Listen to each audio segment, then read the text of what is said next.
The question goes on and on. When am I supposed to use VLOOKUP or when am I supposed to use XLOOKUP? Well, this video will help you answer such questions. So here we are in this Excel workbook with a lot of data where we simply can't be going through it one by one to look up for its corresponding data in the case that we are being asked. So as an example, so let's say your boss comes up to you and say, can you tell me the quantity of, let's say, a commodity? So let's pick up Richoko. So let's simply type Richoko here. Okay. So your boss comes up to you. Can you tell me the new quantity for the Richoko, the new cost price, the new sell price? So all these data your boss wants to know just at a go. So what do you do here? So in the case that you are very familiar with VLOOKUP, you can simply use the VLOOKUP. So you type in the VLOOKUP and it is asking for the lookup value. So you simply select this one, hit the comma, then the table array. So the table array, your boss wants the new quantity, the new cost price. So let's simply select this entire data set over here. You can simply use the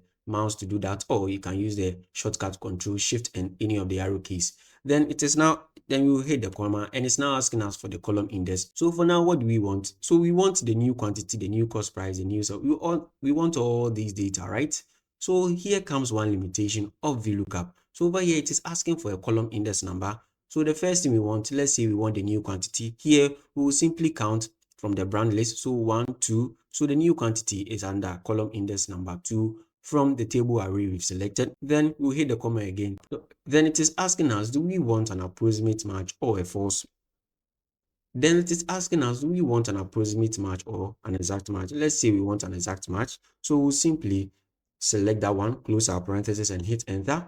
Then our quantity for the Richoko will appear here for us. So if you have to carefully skim through, indeed Richoko, the new quantity that we bought was 2. But then your boss is asking for all these data. So then you would have to come again, then introduce the VLOOKUP again, look up for this array within this context of the, or within this array again. So we'll select this entire array once more, bring in the comma, the column index. So for here, what's the column index? So under new cost, the column index is 1, 2, 3. So we'll select 3, bring in the comma again. Now we want an exact match. So we'll hit the tab key, then we'll close parentheses again. Then we'll simply hit enter. Then the new cost will be given to us if you have to carefully skim through once again. Indeed, the new cost price for Richoko is 5 cedis 20 pesos. So this is how you can use the VLOOKUP. So the VLOOKUP comes in only when you are looking for just a single set of data within a table array or within a range.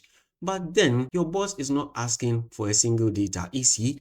He's not asking for only the new quantity. Rather, he's asking for this entire data set over here. So then to do that, what you need over here isn't a VLOOKUP, rather an XLOOKUP. So let's simply get rid of these data over here. And what we'll do, we'll come to our formula bar, simply introduce the equal sign. Then we'll use the XLOOKUP to do that. So the XLOOKUP, what is the value? So this is the lookup value we are looking for, right? So we'll simply introduce a comma sign. So now it is asking us for the lookup array. So within which array is our lookup value found? So it is found under this array. So we'll simply select this entire array, introduce our comma sign. So over here, unlike the XLOOKUP where it is asking for just a column index, here it is asking us for what? A return array. So our return array is simply all these data range over here. So we'll simply select all of them. Oops, don't worry, it's because there are blanks. So we'll simply select all of them. Then we'll bring in the comma sign again. So if it is not found, so one advantage of the XLOOKUP is it makes provision for in case the data you are looking for is not found. So here, if not found, what do we want to return? So let's simply say not applicable here. Let's close our quotes and simply close our parentheses and hit enter. Then voila, all the data we need for Richoko appears over here. So we can go through our data set and see. So Richoko, the new quantity is 2. Its new cost is indeed 5.5 cedis 20 pesos. Its new sale price 6 cedis.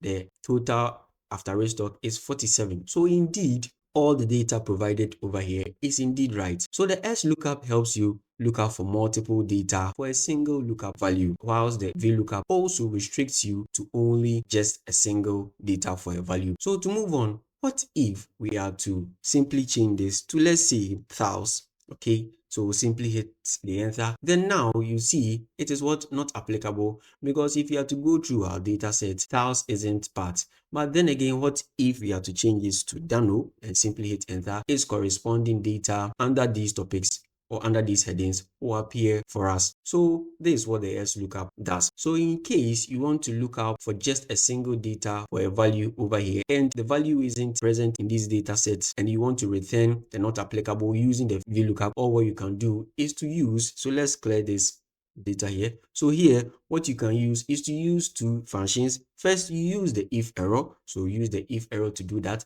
Then we'll introduce the VLOOKUP for the value. Then the value we are looking for is this. Obviously, we'll introduce the comma sign. Then the table array. So this is the table array. So here we will simply select two arrays, or you can simply select multiple arrays. But since we are looking out for just single or just a single data, we will simply select just two arrays, and the column index is 2. Then you will just want an exact match, hit the enter. Then let's close the parenthesis, right? And now if it's not found, or if it's an error, then we'll simply introduce this double quote, okay, and simply bring in the not applicable. I'll close the parenthesis, hit enter.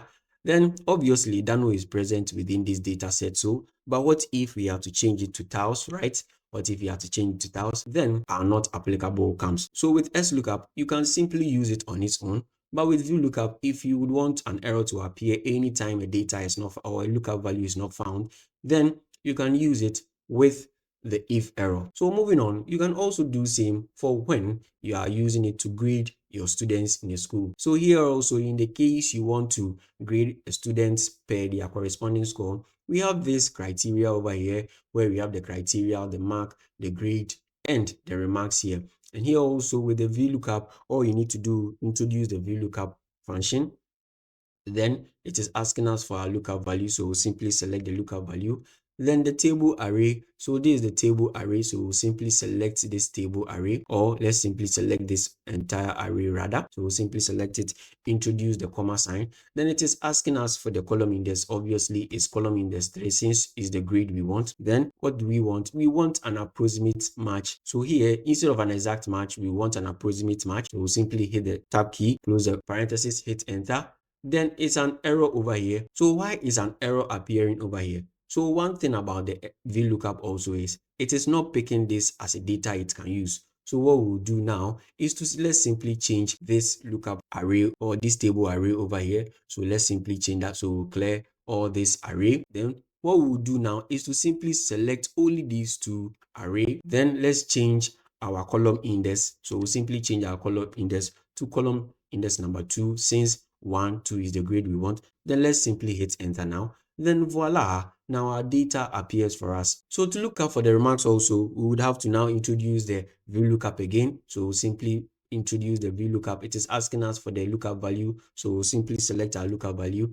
Then our table array, so from the marks through to the remarks, we'll simply select the entire thing over here. And the column index is 1, 2, 3. So we'll simply type in the 3. So here also we want an approximate match. So we'll simply select the true and close our parentheses and simply press enter. Then voila, everything will be done for us. So moving on, to find the grade and remarks all at a go, we'll use the XLOOKUP to do that. So we'll simply introduce the XLOOKUP again.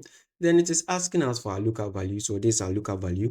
We'll bring in the comma sign. Our lookup array is reading this very criteria. So we'll simply hit the comma sign. And the return array, since we want both the grade and remarks, we'll simply select this entire data set or this entire range. And if it's not found, unlike the VLOOKUP that doesn't give us that option, here it gives us the option that in case this data is not found, or here we can simply leave it as blank, or we can simply ignore it. And the match mode, we don't want an exact match necessarily. Why? Because if we are to compare our score to our criteria, they don't really match up to each other. Just like in the VLOOKUP where we did an approximate match, because they don't actually match up to each other. So in case that this score doesn't actually match up to this criteria, what we want is an exact match or the next larger item. So we'll simply select that. Then let's close our parenthesis and hit the enter. And voila, our grade and our remarks will simply appear for us. In case that we want it for all of this, all we need to do is to simply come to where we typed in our function, then drag it down. Then everything will automatically update for us. there is no need to worry. In the case that the data range or the data set over here changes, it simply affects our very grading system and our very remarks over here. So this is the actual difference between the XLOOKUP and the VLOOKUP, and when you can use the VLOOKUP and the XLOOKUP. In case you want to just look up for just a single data, you can use the VLOOKUP to do that. And if you want to look out for multiple data, then you can use the XLOOKUP.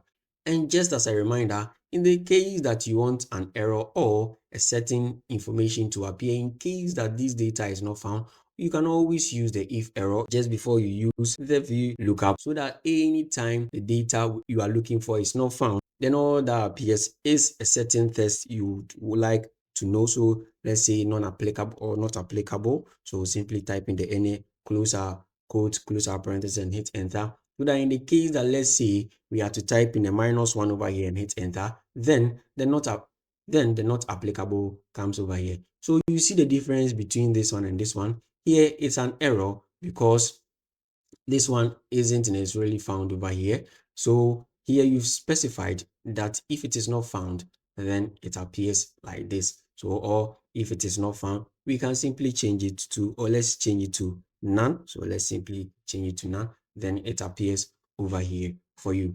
So take note, and I hope you've learned something new. If there is something you would like to know about Microsoft Excel, kindly let me know in the comment section, and I'll gladly assist you in that. Thank you very much for your time, and until next time, it's bye for now.